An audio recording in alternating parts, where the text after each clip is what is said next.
అసెంబ్లీలో కూడా మాట్లాడడం జరిగింది. దానికి అది మా వాదన ఏంటంటే ఈరోజు క్రైలో మొన్న చెన్నైలో మాట్లాడినప్పుడు కూడా అదే చెప్పాను, వాటర్ తోటి కూడా ప్రాబ్లం ఉంది. వాటర్ కూడా హెల్త్లో ఒక భాగంగా ఈరోజు మరి వీరా సిద్ధంగా మేడం కానీ కందారే సార్ కానీ వాళ్ళు వచ్చి చెప్పడం ద్వారా ఇంకా బలం చేకూరింది. దీన్ని కూడా మనము ఒక నల్గొండకే కాదు, మేము సారెమ్మడి మిగతా రాష్ట్రాల్లో కూడా వెళ్ళినాము. సారు చాలా రిస్క్ తీసుకొని 20 స్టేట్లు తిరిగినాము, ఏది నేషనల్ లెవెల్లో. సో వాళ్ళు ఎంత మాకు అనుభవం, రిటైర్మెంట్ కూడా అయిపోయాడు. కానీ సమస్య మంచి ఉద్యమం అనుకోవాలి, సక్సెస్ స్టోరీ కింద మనము ఫ్లోరోసిస్ చూడాలి. ఇంకోటి ఏమంటుందంటే డిక్లరేషన్, నల్గొండ డిక్లరేషన్ చేయాలి.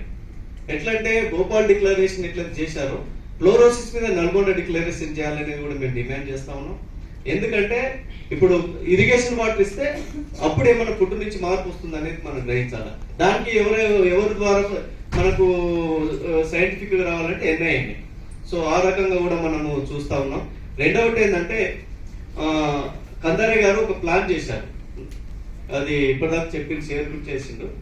ఒక fluoride and fluorosis medication centre పెట్టి ఒక 500 మందికి అక్కడ కూర్చోబెట్టి ట్రైనింగ్లు ఇచ్చే ఒక మొబైల్ మెడికల్ బస్సు అట్లా చేశారు.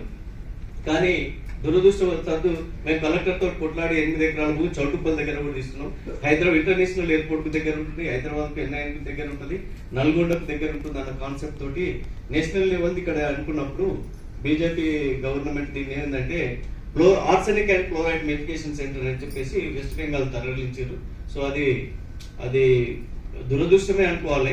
ఇక్కడ ఉంటే మనకు ఇంకా కూడా ఆ ఇష్యూకి ఇంకా ఇది ఉంటుండేది. సో ఏది ఏమైనా కందారే గారు సార్ ఈ రోజు మళ్ళా మన ముందుకు వచ్చేసి వారి యొక్క అనుభవాలు షేర్ చేసుకోవడం, దీని ముందు భవిష్యత్తులో మనం హెల్త్ వాటర్ ఎట్లా చూడాలనేది కూడా వారు చెప్పింది. మేము ఖచ్చితంగా దీన్ని ఏమంటే గ్రామ స్థాయి వరకు, హైదరాబాద్ అర్బన్ నుంచి గ్రామ స్థాయి వరకు తీసుకెళ్తాం. ఖచ్చితంగా మీకు కూడా సమయం ఉన్నప్పుడు మాతో పాలు పంచుకోవాలి అనేది కూడా ఈ సందర్భంగా మీకు కృతజ్ఞత తెలియజేస్తున్నాం సార్. మేడం గారు, ఆ రోజుల్లో వచ్చేది ఇప్పుడు బంద్ అయిపోయింది, but that agitation was also successful. Bandh చేసిన ఫ్లోరైడ్, ఆ మౌత్ వాషెస్ లో అన్ని ఫ్లోరైడ్ ఉన్నాయి. Please read before you use it. Fluoride mouthwash, fluoride toothpaste bandh చేయించిన. You didn't say about that. But before that they used to put lot of fluoride, and fluoride was from chemical things, okay, and that was very dangerous. Nowadays I have been seeing, I don't know how many of you have seen in Hyderabad area, one rock salt is coming. Have you seen anybody? Yes. Rock salt is coming? Yeah.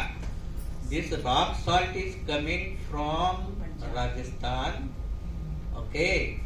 So that rock salt contains very high amount of fluoride. You immediately stop it.